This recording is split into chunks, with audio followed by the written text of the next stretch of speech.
In this video, I'm going to show you what a real seven-figure trader's daily schedule looks like, how you can apply the same principles even if you're not trading full-time, and a simple three-step framework to get the absolute most out of your trading hours so you can outperform the competition and scale towards seven-figure years yourself. So let's dive in. The first thing to understand is that trading time isn't just screen time. You need to break it down into three parts: preparation, execution, and review.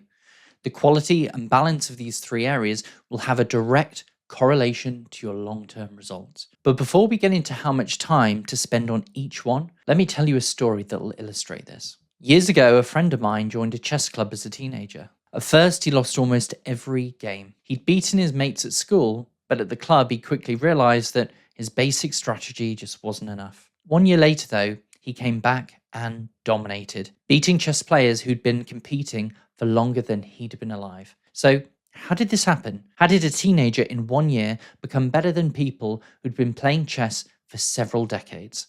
Well, he discovered a truth most people miss. Practice alone doesn't make you good. If you study the best chess players, you might assume that they play 3 to 4 hours a day. But in reality, playing is the worst way to improve. So what did he do instead? Well, he bought a lot of chess books, drilled positions against a computer. By the time he sat against a real human opponent, they made way more mistakes than a computer ever would. So with strong openings and deep knowledge, he built such an advantage in the first 20 moves that winning became almost inevitable. The lesson is every skill has its own study to play ratio. Chess is about 90% study and 10% play. Football, on the other hand, is probably 95% play and 5% study. Most traders approach the game like a casual chess player. They think just trading more will make them better, but the data does say otherwise. The best traders spend more time preparing and reviewing and less time actually trading. In poker, this is what you call a tag, tight aggressive. You play fewer hands, but when you do, you play bigger with more conviction. So here's an action step. For every hour you spend actually trading, aim to spend at least 1 hour preparing and 1 hour reviewing. That will lead to far greater gains way earlier in your trading career. Now for the next point, imagine two traders. Trader 1 clocks in at the same time every day and leaves at the same time every day. Trader 2 ebbs and flows with the market. If the action's in the morning, he shows up early. If volatility kicks in the evening, he might sleep in, then come in later in the morning and stay until close. And if the market's full of opportunities, then he'll chain himself to the desk and put in 12-hour days. Who do you think makes more money? Just like you can't be rigid and hold on to a trade when the market's clearly telling you otherwise, also you can't be rigid with your trading hours. Opportunities don't run on your schedule. They ebb and flow.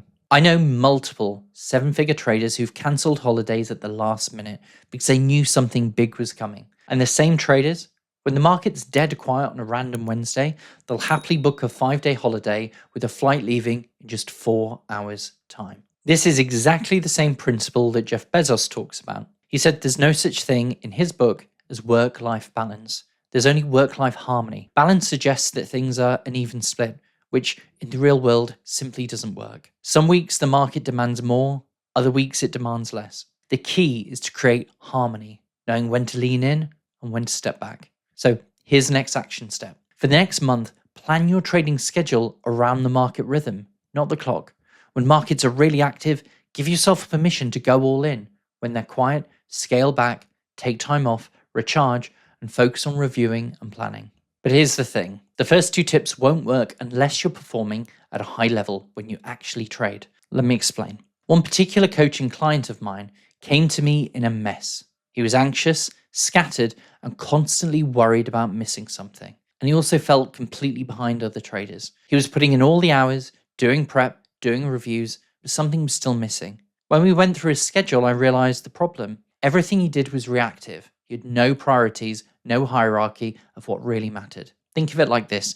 Imagine one of those old arcade claw machines. You get 10 attempts.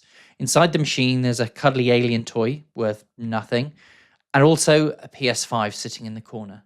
Do you split your attempts 50-50? Of course not. You'd focus all 10 grabs on the PS5 because even if it's harder to win, the upside is 100x greater. My client wasn't seeing trading that way. He was spreading energy everywhere, treating every setup the same. But when we looked at his week coming up, here's what we found. One single opportunity was worth 30 to 50k. The next 4 combined were worth maybe 5 or 10k total.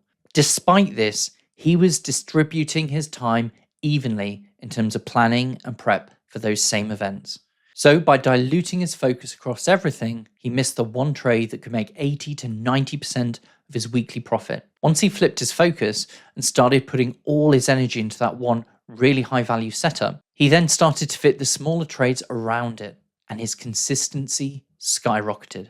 So here's the next action step. At the end of each week, write down your 5 top trades which are coming the following week. Estimate the value of each one and start preparing the number one opportunity first.